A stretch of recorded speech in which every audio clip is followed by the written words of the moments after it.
Hey everybody, Jonathan Bailor back with another bonus SANE show.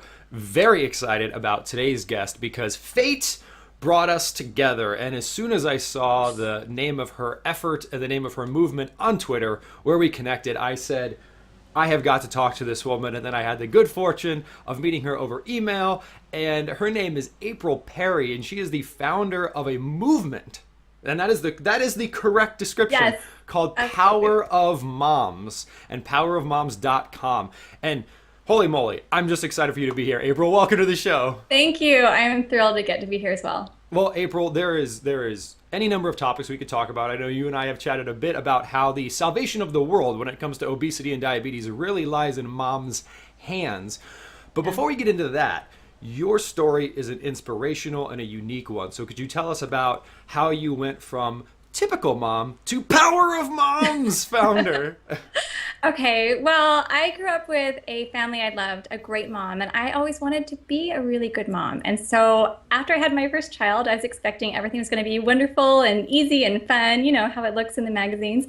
And it really wasn't like that. It was wonderful, and I love my kids, but it was just hard. Yeah. So I have put through a few years trying to figure out what to do, interviewing moms, trying to figure out what resource is not out there that I wish were there for me. And then I decided to start creating it. So I built the site and have a partner joined on me, Saren, who's my co-director.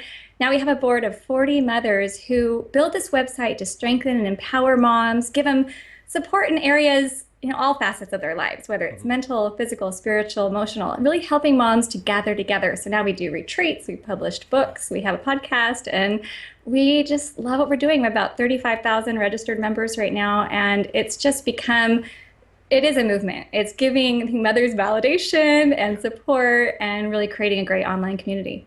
That's so important, April, because you and I know that in a lot of households around the world, the mom is the CEO. So she's the CEO of all things that go on in the house, including health and wellness. And that's a huge, huge responsibility. So before we dig into anything health and fitness specific, I want to look at you personally and say, you know, the number one challenge I hear from moms when I speak with them about what I do in the wellness arena is just a lack of time. But you are a mom, and you are just, you must have an S on your chest underneath that blue blouse, because where do you get the time to do all this? Okay, so I've been really into planning ever since I was 13. I had a Franklin Covey planner. I carried it around high school. I've been really involved in time management and made that my specialty for about 20 years. Wow. And I read the book Getting Things Done by David Allen. Do you know that book? Absolutely, yes. One of my favorites. And I read it and thought, this is it. This is what I was looking for. So I actually have spent about 2,000 hours creating a whole program on how to be organized as a mom. And I use David Allen's system. I teach it to moms. And so that's how I use my time wisely. You know, I don't have tons of time, but I think when you learn how to do 10, 15-minute bursts and move forward on projects that you're really excited about, then you're able to get a lot done. It builds up over time.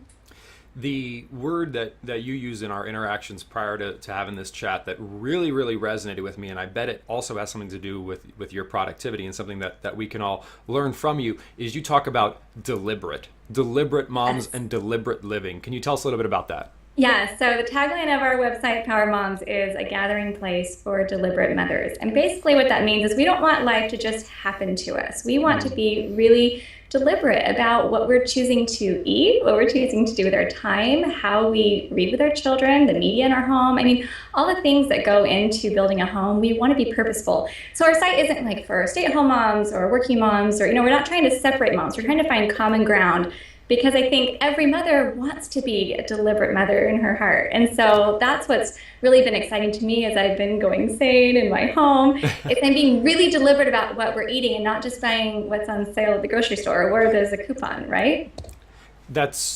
I want to dig into how to do that, because that's Okay. easier said than done. But I want to focus for a little bit just on how important and transformational that distinction is, because I think in some ways deliberate is the opposite of default.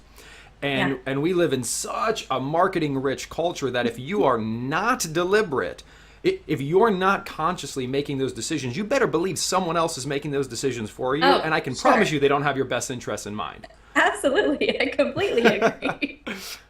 And I just wanted to share one quick story. And again, this is a little bit of the universe alignment. At my wedding, my father-in-law is a very, very nice guy, and he got up to give his toast. And he wanted to, it would just mention something about me, for as father-in-laws sometimes do at weddings. And he, total spur of the moment, he didn't plan this at all. That's his style.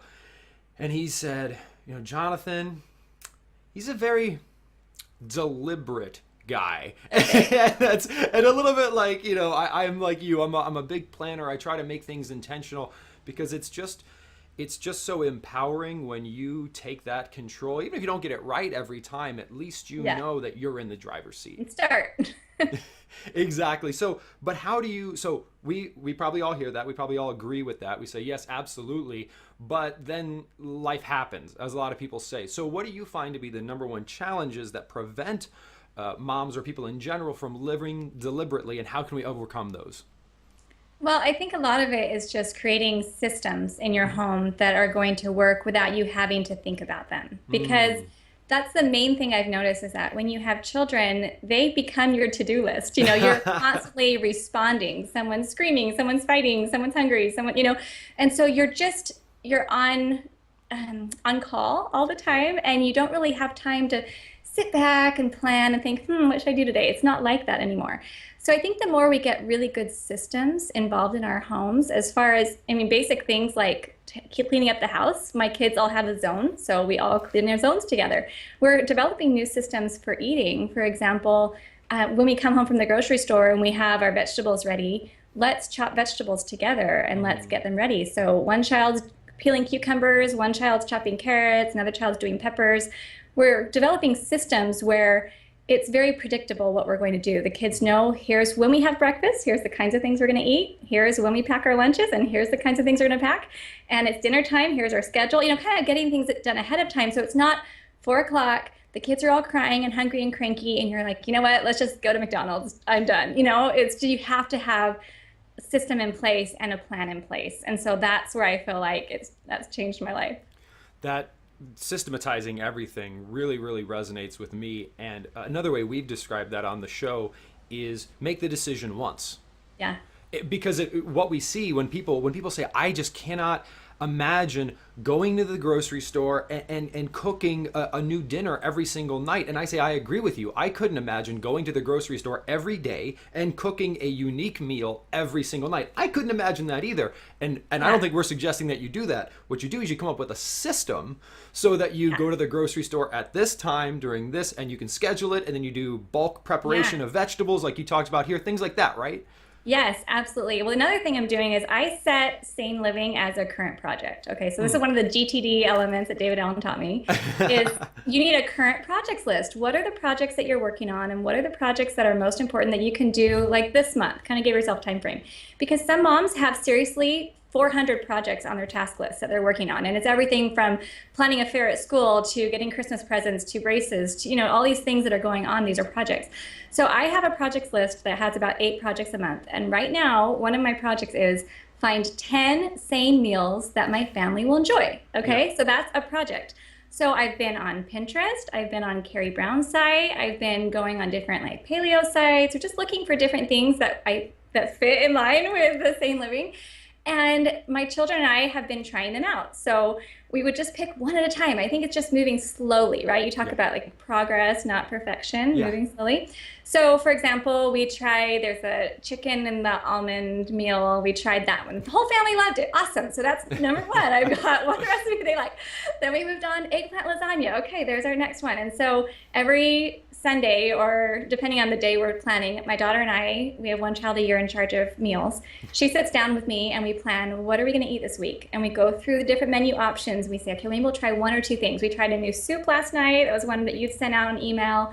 So it's been really fun. We just do a little at a time, and we make our shopping list, and then we have our day. We go to the store, and it's been really neat. I mean, yes, it's been a change. I'm not going to lie that it's really easy. And I just think, yes, all of a sudden our family is so healthy and everything's great.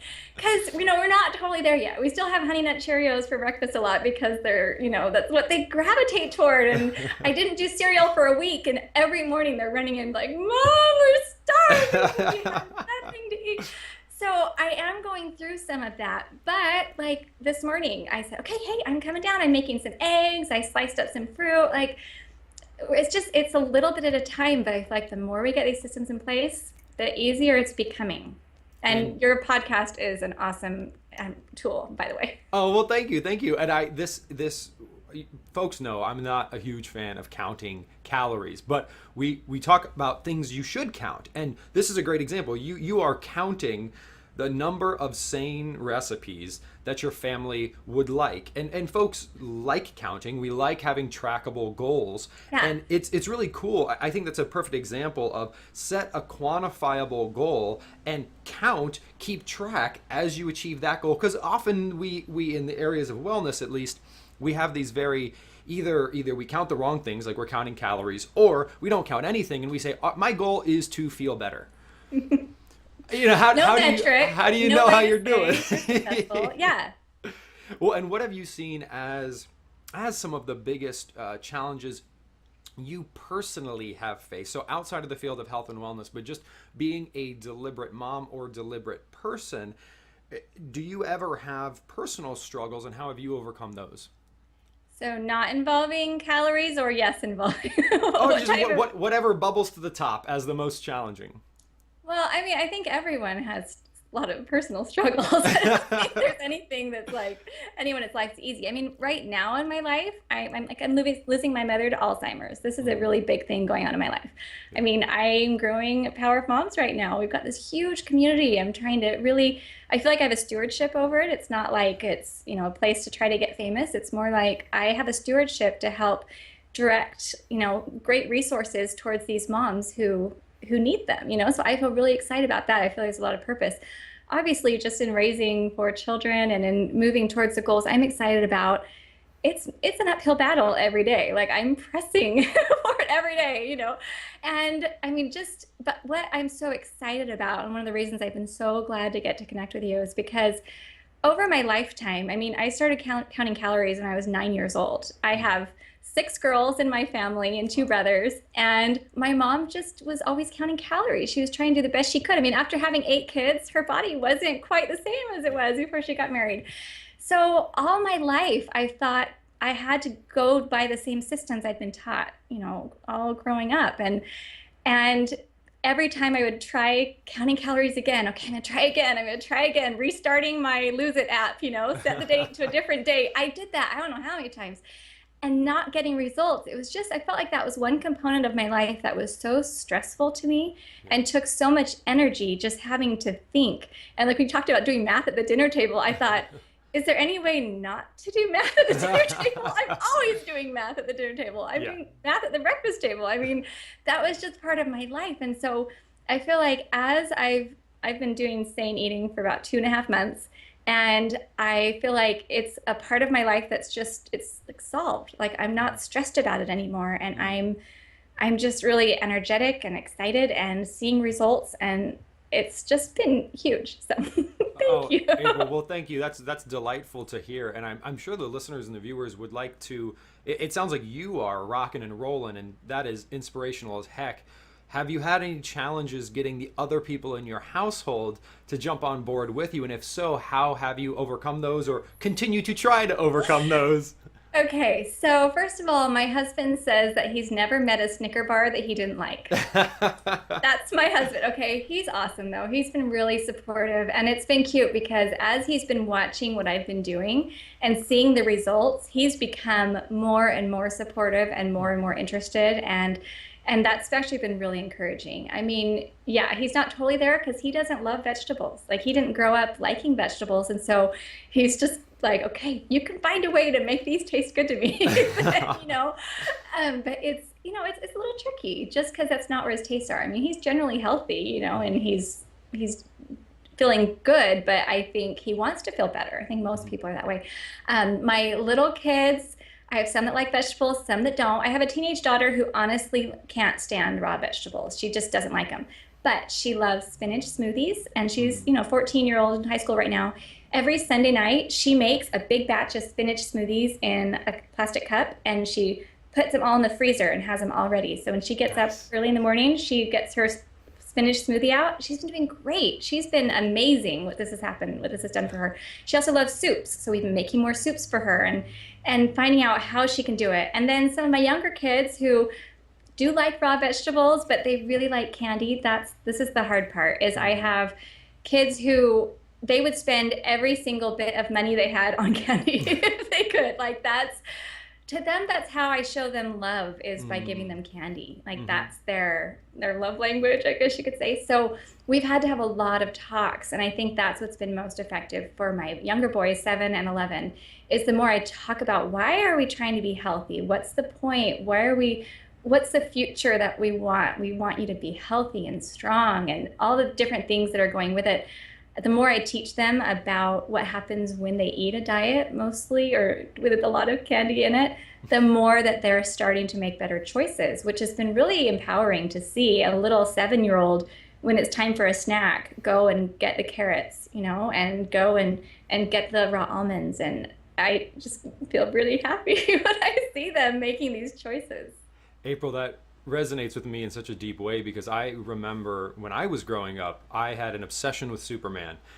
In fact, if you look hard enough online, you can find pictures of me as a little kid. I saw it. In my Superman. So I was a big fan of Superman, still am.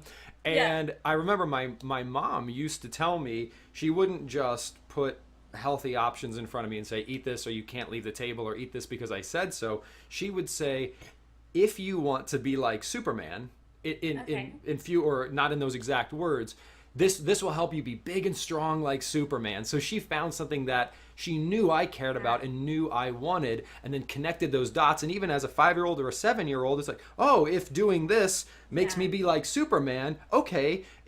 Have you had that experience too, where this kind of approach can be helpful? Well, I ate spinach when I was younger because Popeye did. Right? So that's how I started. But yeah, I think I don't know. My kids don't have Superman. They're not obsessed with Superman. Generally. Yeah. No, but I think, for example, for my 14-year-old, she is in a high school where she just says, Mom, people just eat junk all day. You know how it is in high school. It's like pizza, soda, chips. That's just what people eat. Cookies. It's just thrown at them at every event, every activity. You go to the football game, nachos, licorice. That's all they have. It's just tons of junk food. And she wants her body to be healthy and strong. You get to be a 14-year-old girl, that starts becoming a lot more important. And so she has just jumped onto this. No questions, no hesitations. Her diet's amazing. She needs me to take her shopping this Saturday to get new pants because hers are too big. Yeah. And it has just been really neat to just connect like a goal. And as I'm talking with her, it's constantly, we are going to eat good, healthy food. We never starve ourselves. We make sure that the most important thing is how we feel. I think it was in your book where you talked about how to analyze instead of weighing yourself, to look at inches obviously, but things like your confidence, your energy, your mood, things like that. So I've been talking with my kids a lot about that type of result. And that has been amazing because I have dear friends who have had eating disorders, and I personally haven't dealt with that, which I'm grateful for. But just seeing what my friends have gone through and watching them starve or, having bulimia, I never want my girls to ever have to resort to something like that or feel like they need to do something like that. So I just feel like I'm empowering them by talking with them about how to really be healthy and to thrive. That's a word we use a lot at Powered Moms. We want moms to thrive. Because what I noticed in our community and what I felt like I was myself, I felt really frumpy and lonely and like no one really cared about me as a mom. It's kind of weird because you think like, oh, everyone loves moms. Moms are great. But when you're home with a baby who's spitting up all the time and you're not getting sleep and you can't get exercise and you feel like I haven't had a haircut in a year, it's really easy to give your whole life to someone else and feel like you don't matter. And so I feel like by me helping to be an example to my girls and to want to thrive personally and be excited about life and wake up in the morning really excited and move forward on projects that I enjoy and have the energy and ability to do it, I feel like that's the best lesson I can teach them. Boom! April, there's nothing more that needs to be said. And we're like right at time. It's as if we scripted this because that was just a fabulous close. So April, obviously, you are a wealth of knowledge and inspiration. And where can folks learn more about you and what do you have coming up next? Yes, well, I've actually created a page on our website just for people from your community so I can welcome you personally. It's powerofmoms.com/sane, SANE. For us at Power of Moms, we're in a whirlwind of fun right now. We're growing Power of Moms Radio, so I do a weekly radio show, and I'm writing a book right now. We have two books already published. I'm working on our third, and we have all kinds of great programs to help moms get organized and be able to get to the point where mentally you can even start thinking about going sane and it doesn't feel like this huge project that you now need to do. We'll help you break it down and put it into really bite-sized steps. So that's what I'm doing right now. Oh, April, that's so exciting, and I salute you. You use the word stewardship, and I think that's so important. And I think anyone who visits powerofmoms.com will see that this is a mission, this is a movement, and it's something we can all get behind. So check out powerofmoms.com. Our delightful guest today is April Perry. April, again, thank you so much for joining us today. Thank you, Jonathan. And listeners, I hope you enjoyed this as much as I did. Again, it's April Perry. She's awesome and inspiring. Check her out at powerofmoms.com, or especially powerofmoms.com/sane. And remember, today and every day after, eat more, exercise less, but do that smarter and stay sane. We'll chat with you soon.